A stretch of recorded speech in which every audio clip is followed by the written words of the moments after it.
Hi అండి. ఈరోజు నేను పల్లీల చట్నీ పొడి ఎలా చేసుకోవాలో చూపిస్తానండి. దానికి కావాల్సిన పల్లీలండి, తర్వాత శనగపప్పు అండి 1 కప్పు, కొద్దిగా బెల్లము, కాస్త చింతపండు, కారం ఎంత కావాలంటే అన్ని ఎండుమిరపకాయలండి, గుంటూరు మిరపకాయలు, తర్వాత ఉప్పు అండి. ఇంతేనండి.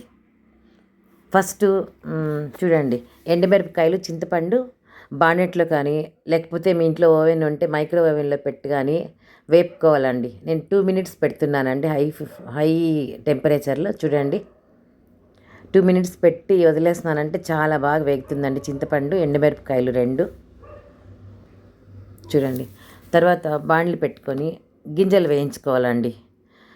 పల్లీలండి ఎప్పుడు సిమ్లోనే వేయించుకోవాలండి. SIM to medium okay. High flame పెట్టుకొని వేయించుకున్నారంటే పైన మాడిపోతుందండి, లోపల పచ్చిగా అలాగే వండిపోతుంది. చట్నీ టేస్ట్ బాగుండదు, చట్నీ పొడి టేస్ట్ బాగుండదు. సో మనం ఏం చేయాలంటే ఎప్పుడు సిమ్లో కానీ మీడియంలో కానీ పెట్టుకొని నిదానంగా వేపుకోవాలండి. పల్లీలు వేపుకుంటే లోపల నుండి బాగా వేగి చట్నీ పొడి చాలా టేస్టీగా ఉంటుందండి. ఇది నేను పల్లీలు పొట్టు తీసి పెట్టుకున్న పల్లీలండి వేయించి, అందుకు శనగపప్పులు మీకు కలుపుకోవాలండి.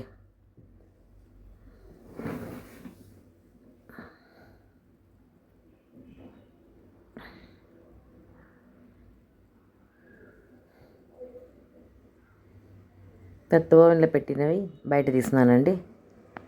ఒక 2 మినిట్స్ అలాగే పెట్టి కాస్త చల్లగా అయిన తర్వాత మళ్ళీ మిక్సీ పట్టుకోవాలండి. చూడండి, ఎండుమిరపకాయలు ఎంత బాగా వేగాయో, చింతపండు కూడా బాగా డ్రై అయిందండి. ఇలా వేపుకుంటే చట్నీ పొడి చాలా బాగా వస్తుందండి. ఇప్పుడు మిక్సీ జార్లోకి ఓవెన్లో పెట్టి వేపుకున్న ఎండుమిరపకాయలు, చింతపండు, తర్వాత బెల్లము, ఉప్పు, ఈ 4టిని ఫస్ట్ మిక్సీ పట్టుకోవాలండి. ఫస్ట్లోనే శనగ్గింజలు వేయకూడదండి మనము.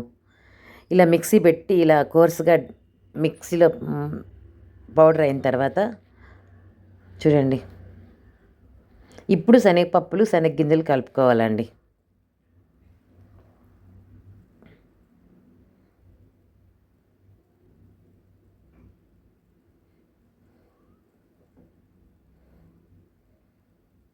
చూడండి, ఇలా మిక్సీ పట్టుకోవాలి. మీకు ఎక్కడైనా 1, 2 గింజలు కనపడ్డాయంటే ఒకసారి బాగా కలిపెట్టి ఇంకొకసారి మిక్సీలో తిప్పుకున్నారంటే సరిపోతుందండి. చూడండి, నేను మళ్ళీ ఒకసారి మిక్సీ పట్టాను. చూడండి ఎంత బాగా వచ్చిందో.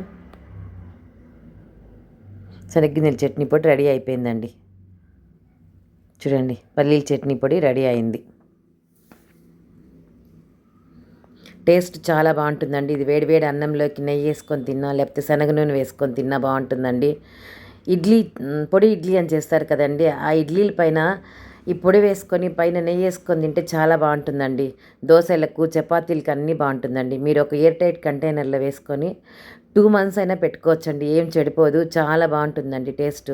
మా ఇంట్లో ఎప్పుడూ స్టాక్ ఉంటుందండి చట్నీ పొడి. చాలా అంటే చాలా బాగుంటుంది. ఒకసారి మీరు కూడా ట్రై చేయండి. Thanks for watching. Thank you. Please subscribe.